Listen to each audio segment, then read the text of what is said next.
자, 이제 일주 분석에 있어서 갑자 일주에 대해서 말씀을 드리겠는데요. 육식갑자 중에서 뭐 특별히 무엇이 제일 먼저다 아니라 할 것 없어요, 그렇죠? 뭐 어느 일주가 되었든 결국 61번째는 자기 자신으로 돌아오니까 모두가 다 육식과 각각이 다 처음이자 마지막이 될 것 같은데요.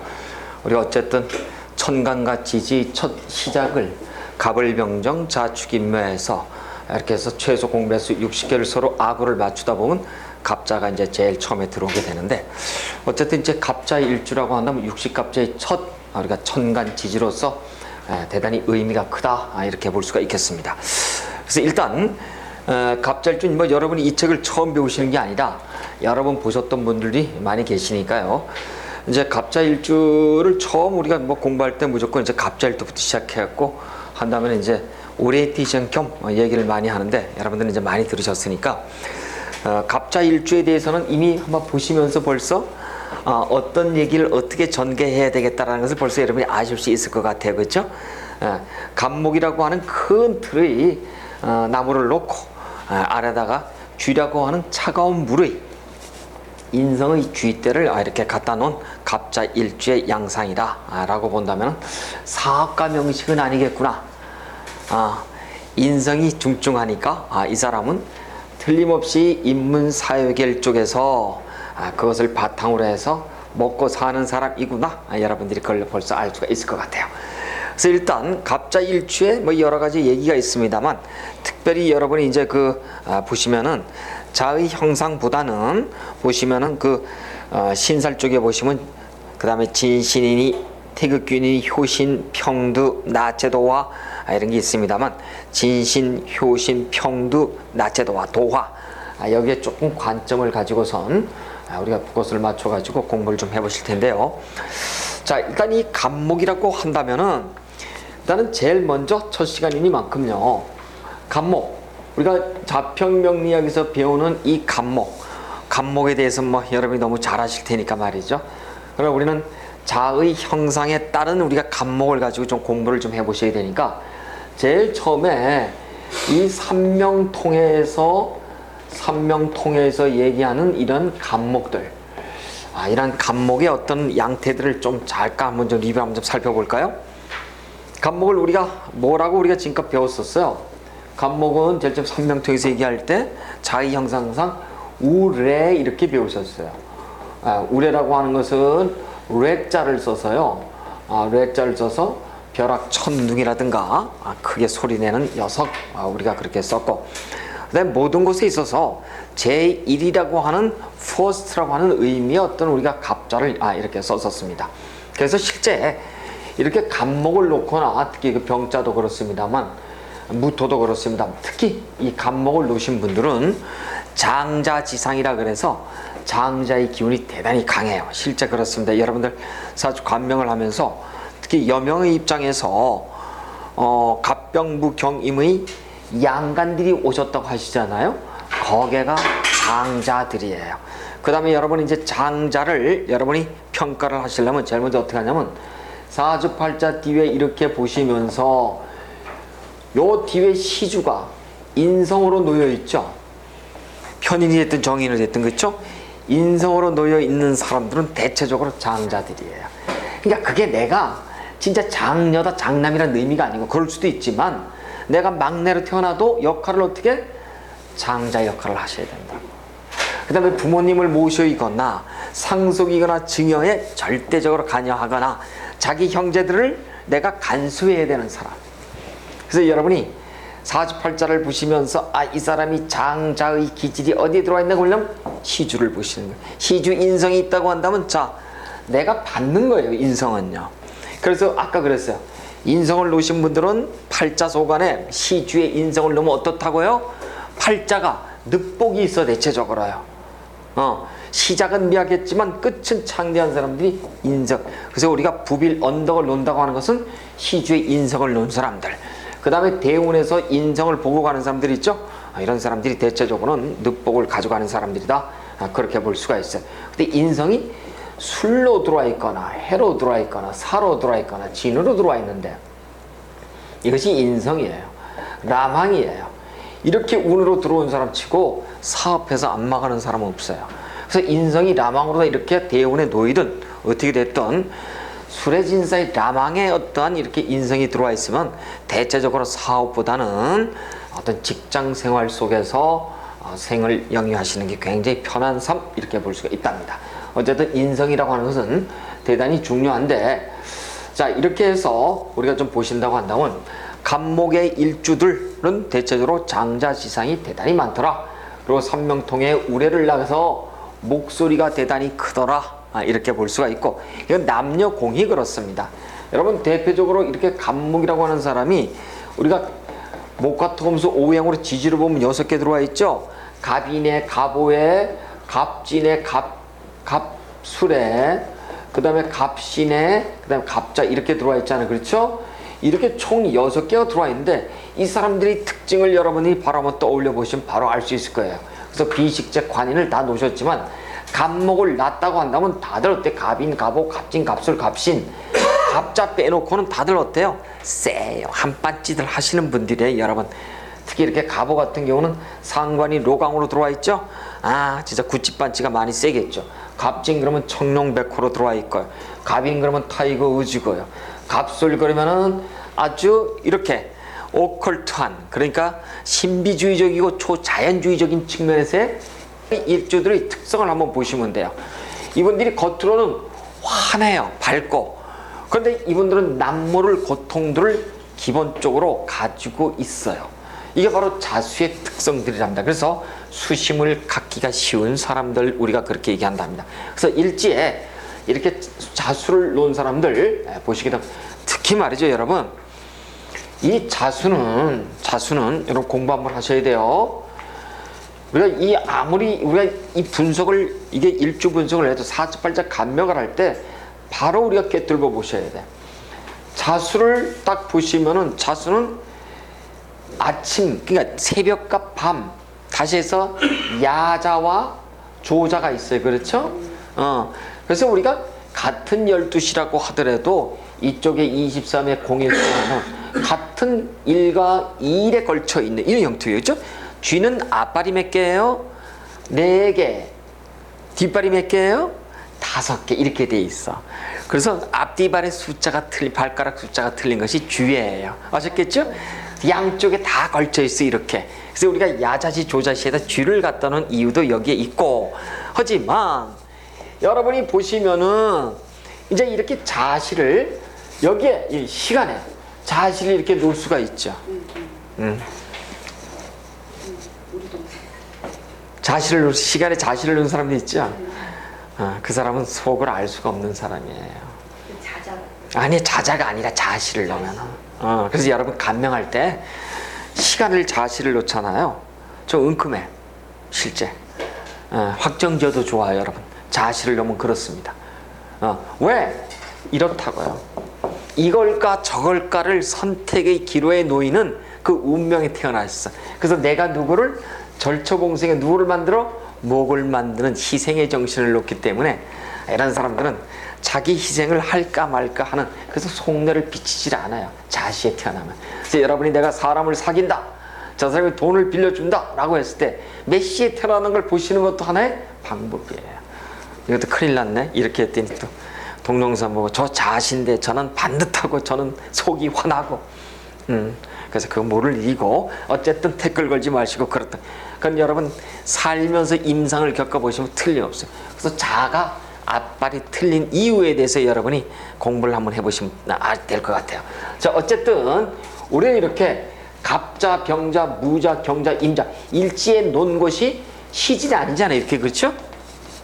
일주가 이렇게 된 사람들 보면은 겉은 묵직하고 점잖게 보여도 남모르게 돌아서서 이렇게 수심을 갖기 쉬운 분들, 이것을 가지고 우리가 일주의 자수의 특징 이렇게 얘기한답니다. 자 그래서 이렇게 자수를 놓으신 분들은 보니까 이렇게 갑자라고 하는 것은 제가 싹 지웠습니다만, 갑자는 갑병무 경임의 자중에서 특히 갑자는 큰 나무 아래 쥐떼를 수도 없이 많이 났죠. 이렇게 그쵸? 쥐떼를 많이 났어요. 그래서 우리가 이 갑자라고 하는 큰 이렇게 지붕 아래 많은 사람의 숫자. 이 쥐가 번식력이 대단해요. 그렇죠? 그래서 많은 그늘 아래, 나무 그늘 아래 쥐를 낳았다고 하는 것은 쉽게 말해서 교육 지상이요 이런 뜻이에요. 내가 누군가를 가르친다는 거야. 그 같은 쥐라고 하더라도 나무 아래의 쥐와 바위 아래의 쥐는 어떤 차이일까요? 삶의 환경이 어때요? 그렇죠. 틀려요.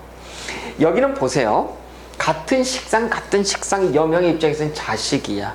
여기는 자식이 어떤 자식이에요? 여기는 순산이에요. 잘나. 근데 경자는 어때? 바위 아래 깔린 자식이죠? 그래서 경자일 줄은 산액이 있어요. 자식 때문에 울고 웃는 사람이라니까요. 바위 아래 자식이라. 그래서 경자일 줄은 자식 보기가 힘들어요. 여러분 실제 그래요. 이걸 그대로 받아들이셔야 돼. 그래서 갑자일주들은 자식이 많아. 근데 경자일주들 여명들은 자식 보기가 힘들어. 자, 그런데 이 사람이 언제 임신할까요? 라고 물어보면은 오케이. 무슨 충이에요? 오화가 들어온 해에 임신한다니까? 그 경자일주 가서 고민해. 아, 임신을 언제 할까요? 뭐 이렇게 고민하면은 아주 여러분 서슴없이 근데 심각하게 대답하셔야 돼요. 가볍게 얘기하면 또 압니다. 그러니까 오화가 들어오는 해에 반드시 임신해요. 그래요. 그래서 일단 양상이 전혀 틀려. 그래서 갑자일주는 내가 밑에다 자식들을 가르치는 이런 인성이 쥐떼를 낳아서 교육업상에 임하시면 대단히 좋더라. 그래서 여러분 자제분들을 낳는데 갑자더라. 그러면 일단 자영업자 명은 아니구나. 사학과 명식은 아니구나. 그럼 인문사회계통에 임해서 특히 인성이 들어와 있으니까 그렇죠. 본원학문 쪽에서 공부를 시켜서 학교로 보내시는 것이 가장 현명하다 이렇게 보시면 될 것 같아요. 자, 그래요. 그래서 경자하고 좀 이렇게 차이를 좀 보시고 그 다음에 이제 또 이런 사람들은 갑자를 놓고 제가 아까 얘기를 할 때 이 자수라고 하는 것이 물 위에 놓여 있는 부동목이요. 그렇죠. 나무죠.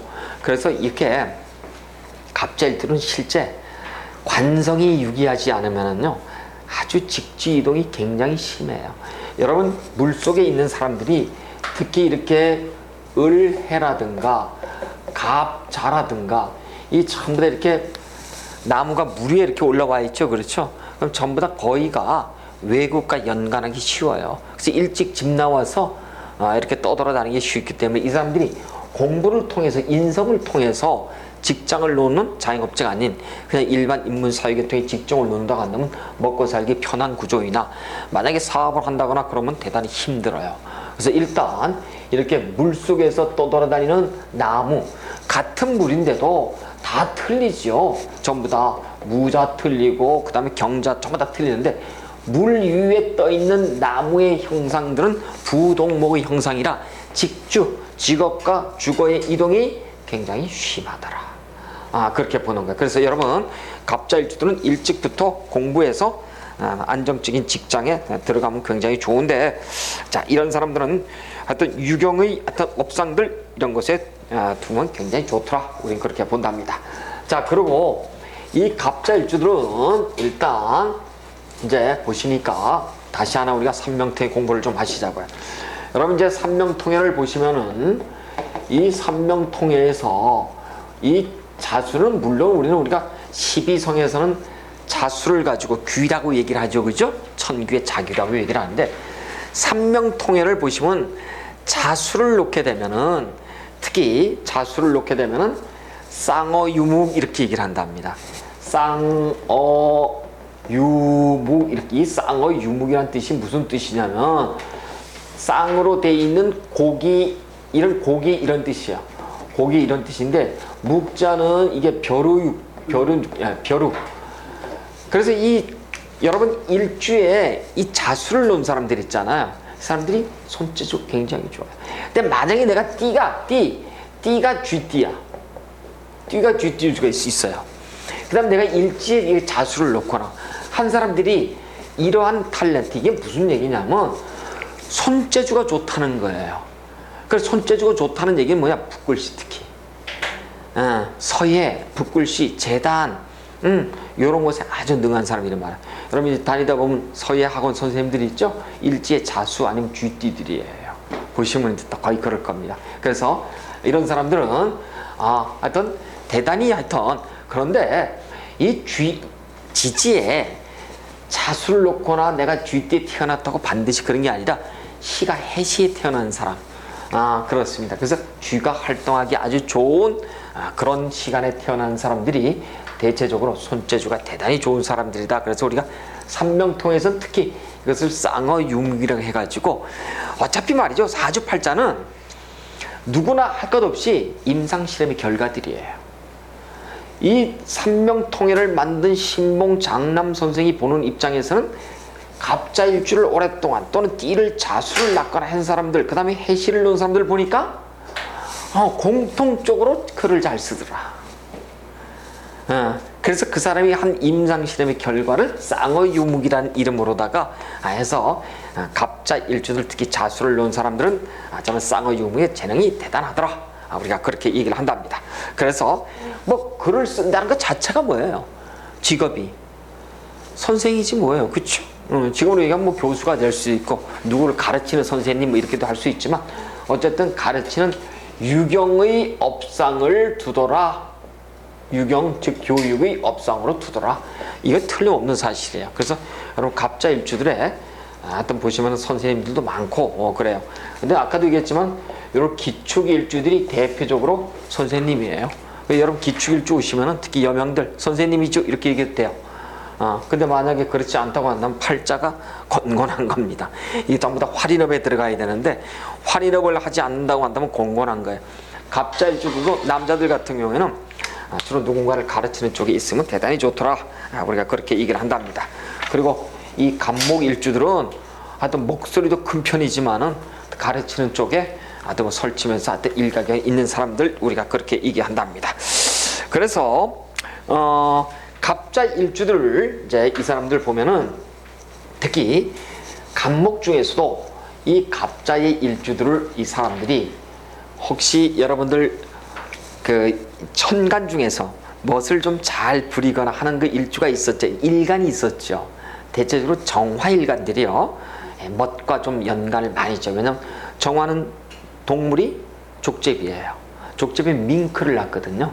그래서 정화일간들이 대체적으로 여명의 입장에서는 멋을 추구하는 경우가 대단히 많은데 그럼에도 불구하고 우리가 이제 다시 공부해야 될 것이 이제 도화예요. 이 도화 중에서도 이렇게 갑자일주를 놓은 이렇게 도화들은 말이죠. 특히 우리가 나체도화를 낳다 그래가지고 나체도가 났다 그러니까 이렇게 옛날식으로다가 아주 홀딱 벗고 그냥 무슨 정신없이 놀러 다니고 환각 마약 파티나 하는 그런 사람으로 착각 그런 얘기가 아니라 나를 공격에 잘 들은 아까 그랬잖아요. 물 위에 떠다니는 부동목이죠. 한량기가 있어요. 동가석 서가식 하는 그러니까 먹고 마시고 하는데 일가견이 있는 사람들이라고요. 이래서 갑목일주가 대체적으로 그렇습니다. 갑술 빼놓고요. 갑술은 기본적으로 교육자 명식이기 때문에 아주 점잖은 사람들이 많죠. 근데 이 갑자일주들은 그러한 한량기가 있더라. 그래서 우리가 그걸 가지고 도화라고 얘기를 하는데 자 이제 도화도 말이죠. 여러 가지 측면에서 여러분이 공부를 좀 하셔야 돼요.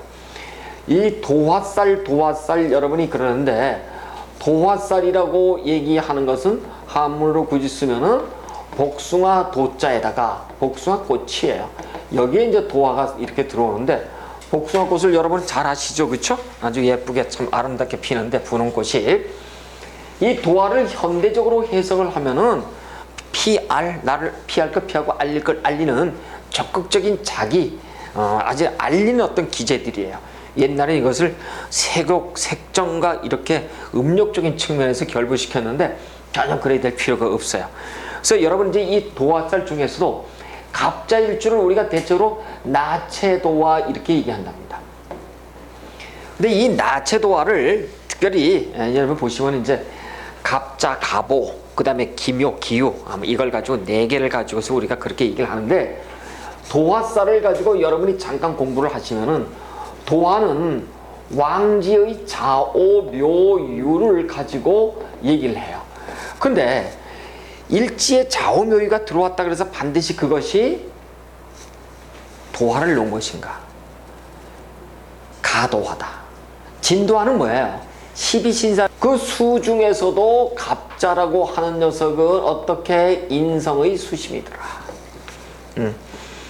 자, 지지에 무조건 인성이 놓이면 이것을 가지고 우리가 신살에서 뭐라고 얘기했죠? 신살에서 무조건 효신이라고 얘기했어요. 효신이라고 얘기하는 것은 효는 이것은 올, 빼미 이렇게 얘기를 했어요. 그래서 동방불인지조 그래서 어머니를 키워준 어머니를 잡아먹는 불효조 이렇게 얘기를 했답니다. 라는 얘기는 실제 그렇다는 얘기가 아니고 인성을 놓게 되면은 나의 배우자 궁 처성 청우 즉 배우자 궁에다가 모친을 낳았다고 하는 것은 결국 뭐예요? 마마보이, 마마걸 이렇게 얘기를 할까요? 어머니한테 기대하는 심리가 대단히 강하다는 것은 한쪽의 배우자가 시기하거나 반목할 확률이 굉장히 높아요. 그래서 만약에 갑자일주가 여명일 경우와 남명일 경우로 나누면 남명일 경우에는 특히 배우자 자리에다가 효신, 어머니를 갖다 놨으니까 초궁초성에 어머니가 있다는 얘기는 무슨 얘기예요? 고부가 갈등한다 이렇게 보는 거예요. 고부가 갈등해요. 그래서 여러분 만약에 어떤 사람이 남명이 갑자일주라고 한다면은 이 사람은 틀림없이 결혼 전에 이 명리학을 배웠다고 한다면 이런 사실을 부인한테 이제 배우자가 될 사람 또는 자기 어머니한테 이게 주지시켜야 돼요. 근데 여러분 이 갑자일주들은 어머니의 기운을 그럼에도 불구하고 떨쳐낼 수 있을까요? 못 떨쳐내요. 어떤 사람이 정묘일주야. 어머니의 기운을 떨쳐낼 수 있을까요? 어떤 사람이 개묘일주야. 내가 어머니야. 나야. 나는 내 자식에 대한 영향력을 떨쳐낼 수 있을까요? 못 떨쳐내요. 나 자식의 입장에서는 어머니의 인성이 있죠. 그래서 뭐 좀 기유야. 어떤 사람이 내가 이 자식에 대해서 여명 입장에서 떨쳐낼 수 있을 것 같아요? 못. 그러니까 개묘나 기유의 이 자식들은 어머니가 뭐예요? 나한테는 흡혈귀한. 어머니가 뭐예요? 나한테는 나를 공급해주는 하나의 앵벌이에요. 그래서 기유나 개묘 일주의 입장에서는 자식이 뭐예요? 빨대야. 빨대. 쪽쪽 빨아먹는다고. 그런데도 불구하고 실제 자식 사랑을 유발하게 하는 사람들이에요. 여러분 정묘일주를 한번 볼까요? 어머니가 자식에 대해서 어떻게 해요? 어머니가 로광으로 들어와 있죠. 자식에 대해서 어떻게 해요? 대단한 있죠. 이 자식이 60이야. 어머니가 80이고 80인데도 아이야 너 어쩌고저쩌고 그런다니까. 이렇듯이 인성 로광이 들어오면 갑자일주가 마치 효신이 들어와서 어머니라고 얘기하지만 멀리 떨어져 삽시다라고 얘기해도 어머니 입장에서는 대단히 자식에 대한 자애가 심한 거예요. 그래서 우리가 모자 멸자가 되기 쉽고 마마보이가 되기 쉽고 막 가는 인생이 되기 쉬운 거예요, 여러분. 효신을 낳기 때문에. 그래서 일단 고부 갈등이 있다고 한다면 여명의 입장에서는 나의 남편 배우자 자리에다가 나의 친모를 낳다. 나의 친모를 놓으면은 나의 남편의 어머니, 그러니까 시어머니가 볼 때는 기분 나쁘겠죠. 너 왜 내 아들을 너는 우습게 여기니? 너네 엄마가 왜 그렇게 대릴 사위도 아닌데 그렇게 좌지우지하니? 기분 나쁘잖아요. 그래서 사돈 간에 어떻게? 갈등이 있어요. 고부 갈등이 있고 시모 갈등이 있고 사돈 간에 갈등이 있어요. 그래서 여러분 일지의 효신, 인성을 낳았다고 하는 것은 그만큼 결혼 생활이 순탄하지 않을 수 있으며 이걸 얘기한답니다. 그래서 일단 이 공부를 하시면은 그런 점에서는 상당히 유리해요. 근데도 모르고 어머니가 끊임없이 참견하고 그런 유형으로 들어와 있죠. 그렇죠? 그리고 어머니가 김치 싸왔어. 그리고 열쇠도 그냥 자기 멋대로 읽고 예약도 없이 막 들어와. 그래도 되나요? 안 된다고. 근데 그런데니까. 근데 엄마 왜 연락도 안 하고 왔어? 그러면 뭐라 그래? 섭섭해. 그래서 안 되는 거예요. 자식은 자식이고 그런데도 마치 자식을 낳의 소유물로 생각하는 것이 뭐냐? 이것이 바로 효신이에요. 그래서 효신을 일제다 놓잖아요. 그러면 대체적으로 어머니를 그리워하는 그 애틋한 심리 또한 강하답니다. 그래서 어머니하고 일찍 헤어지기도 쉬워요. 실제요. 그래서 어쨌든 이렇게 우리는 이렇게 효신에 대해서 여러분 효신을 여러분이 나쁜 쪽으로 말고 조금 좋은 쪽으로 좀 이해를 좀 해보시면 좀 어떨까? 이렇게 좀 쉽네요. 그 다음에 좀 아까도 좀 얘기를 했었습니다만은 이 사람들은 갑목 일간들은 일단은 여우 장자지상을 낳고 수구초심에 여우를 낳기 때문에 반드시 장자지상이 있고 그 다음에 또 한 단 가정에 대해서 굉장히 하여튼 올인하는 듯 그런 인성들이 굉장히 있어요. 그러면서 한편으로서는 자수가 우리가 당사주에서는 12성에서는 뭐라 그랬던가요? 자수는 천수를 낳았다. 그 다음에 자수를 낳았다. 그렇죠? 천수를 낳았다 이렇게 얘기를 해요. 그 다음에 자수를 낳았다 이렇게 얘기를 하고 그래서 자수가 아니라 자귀를 낳았다라고 얘기를 하죠. 그렇죠? 그래요. 자귀를 낳았다. 자귀를 낳았다라고 해서 귀함이요. 그 다음에 천귀를 낳았다 이렇게 얘기를 해요. 그러니까 이 사람들이 행동이라든가 생각은 반듯하고 사상은 건전하기 쉬운 사람. 우리가 그렇게 얘기할 수 있습니다. 자, 그래서 지금껏 어떤 삼명통이라든가 자의 형상 등을 통해서 이미지를 한번 좀 살펴봤다고 한다면 이번에는 말이죠. 이제 12운성의 포태를 가지고서 한번 대입을 해볼 텐데 왕지를 낳았으니까 왕지는 이제 도화를 낳았으니까 나머지는 전부 다 인성 비시제 관련해서 나머지 인성 빼놓고 전부 다 종을 해봐야 될 것 같네요. 자수와 임수와 개수를 통해서 보면 갑자는 12운성의 포태로 뭐를 낳나요? 갑자는 목욕을 낳았다. 그렇죠? 갑자는 목욕을 낳았다. 욕을 낳았다. 우리가 본다면 붕에다가 이 임수라는 것은 보니까 어떻게 돼 있어요? 하나는 제왕을 놓고 하나는 벌록을 낳더라. 근데 우리가 보통 왕지가 들어오면은 보통 그냥 양간을 가지고 대입하는 법. 그래서 우리는 대개 인성이 제왕으로 들어와 있다 이렇게 얘기를 하지만 덧붙여서 인성이 록왕으로 들어와 있다 이렇게도 얘기를 한답니다. 자, 인성이 록왕에 들어와 있고 그 다음에 보니까 목욕에 들어와 있더라. 목욕궁에 놓여 있더라. 여러분 인성이 록왕에 들어오면은 공부를 잘할까요 못할까요? 잘해야 되겠죠. 잘해야 되잖아요. 근데 내가 놓여있는 환경이 어때요? 목욕에 놓여있잖아. 그러면 공부는 어떤 거예요? 여벌이야. 다시 얘기해서 이런 거예요. 공부는 기가 막히게 잘해야 돼. 다시 한번 얘기하지만 우리가 이걸 십성분류를 할 때는 세 가지 관점이 있어요. 그렇죠? 하나는 육친의 관점, 하나는 심리의 관점, 하나는 사회적 관점 이렇게 얘기를 했어요. 자, 먼저 심리가 사회적 관점에서 우리가 공부하다 말았으니까 사회적 관점에서 인성은 공부잖아요. 그렇죠? 공부를 잘해야 돼. 근데 이 사람이 잘하는 방법이 하나가 있어. 만약 이 사람이 식상이 놓여 있어. 화가. 그러면 공부 잘해요. 식상은 감성계잖아. 나를 드러내는 거고. 그런데 우리는 일주만 보고 얘기를 하는 거예요. 그렇죠? 그런데 만약에 이 사람이 금수의 이런 영역으로 흐른다고 한다면은 어떻다고요? 그리고 목욕을 낳았으니까 공부는커녕 공부는 여버리고 몸만 내려고 할 거예요. 자, 그런데 육친의 관점에서는 모친이에요. 모친은 보니까 모친이 인성이 로광으로 들어있는 어머니예요. 대단히 아주 많이 배운 듯 아주 그냥 교양 있는 불의 어머니가 어떻다고요? 욕궁에 놓여있다는 것은 아주 미인이고 멋있는 사람들이에요. 그래서 갑자일주들의 어머니는 배운 듯 품이 있고 멋있는 사람들이 많습니다. 실제로요. 우리가 그렇게 보고 심리라고 하는 것도 내가 무엇인가를 배워서 남에게 드러내고자 하는 심리들.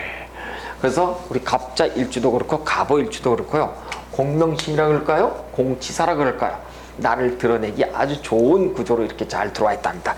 이걸 가지고 우리가 인성이 로광에 들어와 있다 이렇게 얘기를 한답니다. 근데 여기 보니까 무슨 인성 도하는 세격이 어쩌고 저쩌고 막 이런 얘기도 막 들어와 있습니다. 그 얘기는 그냥 참고만 좀 하시고요. 그 다음에 이제 인성이 도화에 이렇게 들어와 있어요. 여러분 인성이 도화 즉 목욕에 놓여 있더라. 아까 우리가 도화를 얘기하다 말았습니다만 도화는 그 종류에 따라서 많습니다만 도화를 우리가 다른 말로 연살이라 그러고 폐살이라 그러고 함지살이라 그러고 그 다음에 목욕이라 그러고 십성으로서 상관이라 그러고 이런 얘기들을 많이 쓰지만 결국 감성계의 발행이 지나쳐서 나를 망칠 수 있다고 하는 의미에서 우리가 패 이렇게 얘기한다고. 패. 망칠 패자를 써버린단 말이야. 그런데 인성이 도화로 들어와 버리면은 배움을 가지고 포장을 해서 나를 드러내는 형편이 들어와 있으니까 조금 알아도 많이 아는 척한. 그래서 여러분 갑자를 여러분 보시면은요 인성이 도화로 들어와 있죠. 그러면 조금 아는데도 많이 아는 척 자기를 뽐내기 쉬운 사람들 우리가 그렇게 볼 수 있답니다. 자, 그래서 일단 인성을 가지고 이렇게 한번 좀 보시고요. 그 다음에 이제 또 아까도 우리가 자꾸 얘기를 합니다만 이 인성이 굉장히 강하죠. 이렇게 인성이 강해요. 인이 강하면은 인성이 치는 것이 뭘 치죠? 십성 중에서 식을 치죠. 식을 친답니다. 그래서 인성이 강하고 식을 치면요 되게 건강하지가 못해요. 그리고 여러분 식상을 인성이 치잖아요. 그럼 인성이 식을 치는 해 자칫해서는 건강을 잃고선 다이할 수 있어요. 여러분 특히 편인이 동주해 가지고 식을 치잖아요. 그럼 대체적으로 아웃하는 경우가 대단히 많아요. 참고만 좀 하시고 일단 그렇게만 보시고요. 그래서 우리가 보통 이제 이 갑자일주들은 인성이 강하기 때문에 사업의 영역하고는 전혀 어울리지가 않아. 그래서 일단 구류술업이 되었던 구술업이 되었던 일단은 인문사회계통에서의 학문을 바탕으로 먹고 사는 일에 올인할 것 이렇게 결론지면 맞을 것 같아요. 자, 이번에는 식상을 가지고 우리가 좀 한번 좀 공부를 한번 좀 해보시자고요. 자, 식상 이번에는 어떤 종을 한번 해볼까요? 식상을 가지고 우리가 일단 한번 종을 해보니까 이 종을 해보니까 식상은 당연히 화인데 병화가 있을 수 있고 정화가 있을 수 있어요. 그렇죠? 오늘 뭐 있죠? 해수. 그 다음에 역마라고 하는 것은 거지 장화를 그대로 충하는 것. 충, 역, 재, 월 이렇게 되죠. 신을 충하면 뭐죠? 이걸 인이 들어오는구나. 이런 도식을 얻을 수가 있어요.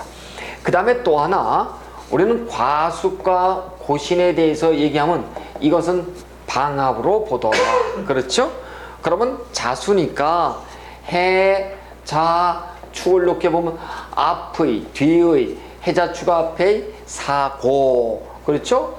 이 사고의 과수. 그 다음에 고신은 축 띄우는 사생의 인. 이렇게 우리가 도출할 수가 있더라. 자, 그러면은 한번 좀 보실까요? 도화라고 하는 녀석은 유금으로 들어와 있더라. 자, 그럼 도화는 진도화예요. 그렇죠? 만약에 갑자일주가 유금을 놓게 되면 진도화. 여러분 진도화를 놓으면은요 대체적으로 얼굴이 반듯합니다. 진도화를 놓으신 분들은요. 그 다음에 진도화인데 여기 보니까 정관이 진도화로 들어오죠. 그렇죠? 그러면 아주 사람이 정직성이 있어서 굉장히 반듯해요. 근데 여러분 도화가 관으로 들어오면은 대체적으로 직장에서 이거는 우린 지금 행운을 얘기하는 거잖아요. 그렇잖아요. 여기 지금 이 사람이 놓여 있는 게 아니고 행운에서 유금이 들어오면은 관이 도화로 들어오죠. 관이 도화로는 누구하고의 어떤 일? 직장에서의 일탈이 염대가 돼요. 이거 조심하셔야 돼요. 특히 여명 같은 데 그렇고 남명도 그럴 기운들이 있어요. 도화가 들어오면은. 그 다음에 망신이 해수로 놓였다. 그러면 해자축이 놓여요. 망신이 해자축에 놓인다. 이 사람이 금수에 해 가뜩이나 추워 죽겠는데 해수에 놓인다. 그렇게 되면은 부동의 직주 이동이 굉장히 심한 그런 한 해가 될 거고요. 근데 역마에 이제 인이 놓인다. 그러면은 사생에 인이 들어와서 놓이게 되면 인은 어떤 거에 인자가 들어오면은 인자는 혹시 기억나시는 분? 그렇죠? 원진 규문으로 들어오죠. 그렇죠? 그래요. 그러면은 역마의 인에 이렇게 원규를 짜고 들어오면은 대체적으로 부부관계가 소원해지기 쉽더라. 우리가 그렇게 보고요. 갑자일주들 잔소리 심하죠. 그 다음에 이제 또 과숙이라고 하고 우리가 고신이라고 얘기하는데 과숙은 술로 들어오더라. 자, 여명의 입장에서 여명이에요. 그렇죠? 남명의 입장에서는 고신이고 여명의 입장에서 술로 들어왔어. 자, 어떤 사람이 갑자일주인데 술운이 뻑 들어오더라. 이렇게 운을 행운해서. 여러분 술자리에서 무슨 일이 벌어진다 그랬어요? 술자리에서 짝짝꿍이 일어난다 그랬잖아요. 그렇죠? 그러면 오해가 들어온다 그랬잖아요. 그러면 자임수의 개수가 들어오고 술에 뭐가 들어와요? 신정무가 들어오죠? 이렇게 들어오는 거예요.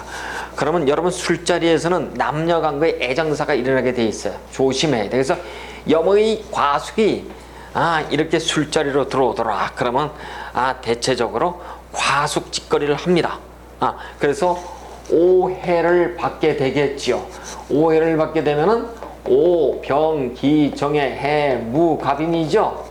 이렇게 되면 전부 다 그래서 오해가 되든 술자리가 되든 전부 다 지지가 이렇게 들어오죠. 술자리 여기 외워놓으세요. 술자리에서는 오해가 생겨요. 그래서 이거 술자리 같은 경우는 갑자일주에게 이게 술에 과숙이 들어온 여명의 입장에서는 어떻다고요? 술자리에서 이러한 암합의 기운이 들어오더라. 그래서 딱 이 사람은 술운에 조심할 것. 그럼 남명의 입장에서는 인이 들어와 있나요? 인이 들어오면은 남명의 입장에서는 역마의 운이 들어오면 역마가 어떻게 이게 고신과 같이 동착이 되지요. 그렇죠. 그러면서 파가 동착이 된답니다. 파는 뭐였어요, 여러분? 파 혹시 기억하시는 분? 좋습니다. 좋습니다. 파를 기억하시는 분 볼까요? 파, 죽, 집, 안, 애, 신, 사, 오, 면, 유, 자, 술, 미, 주어라. 이런 얘기죠? 파, 죽, 진, 안, 해, 신, 사, 오, 묘, 유, 자, 그 다음 술, 미, 이게 다 뭐예요? 파예요, 파. 아셨죠? 저렇게 외우시는 거예요. 그럼 파는 뭘 보고자 하는 거예요? 파, 합충형해파에서 키포인트는 하나예요. 무조건 뭐예요? 왕지, 삼합왕지가 파로 일어난다. 그러니까 결국은 뭐예요? 인자가 들어오면은 어떻게 된다고요? 팥죽집 안해 이렇게 들어오면은 뭐예요? 보니까 자 유가 들어왔을 때 여기 도화가 들어오죠. 이렇게 그렇죠? 도화운에 자유가 들어오면 파가 들어오죠. 이렇게 여기 파가 들어왔어요. 이렇게 파가 들어오면 자수와 유는 똑같이 도화자 왕지잖아요. 만약에 이렇게 인해가 들어왔다 그러면 인의 요게 인호술과 해묘이죠. 오가 묘가 들어오는 건데 여기는 이왕 이렇게 유하고 자가 들어와 있죠. 그럼 뭐 인성과 관이 깨져버리게 되는 거예요. 그래서 유고문에는 특별히 조심할 것 우리가 그렇게 얘기한다 합니다. 아셨겠죠? 이렇게 해서 하여튼 갑자일주를 가지고선 이렇게 쭉 공부를 했는데 하여튼 갑자일주들은 어쨌든 간에 하여튼 사학과 명식이 아닌 공부를 통해서 인문사회계통에서 성공을 기원하셔야지만은 팔자대로 사는 거다. 우린 그렇게 본답니다. 그래서 인문사회계통이 아닌 다른 쪽에서 갑자일주가 업상을 놓게 되시면 대체적으로 40대 이후에 백수로 전락하기가 쉽더라. 어쩔 수 없이 그렇습니다. 자, 그래서 우리가 갑자일주를 공부하셨어요. 혹시 질문사항이 있으면 하세요. 뭐가 있을까요? 월지가 축으로 들어오면 월지가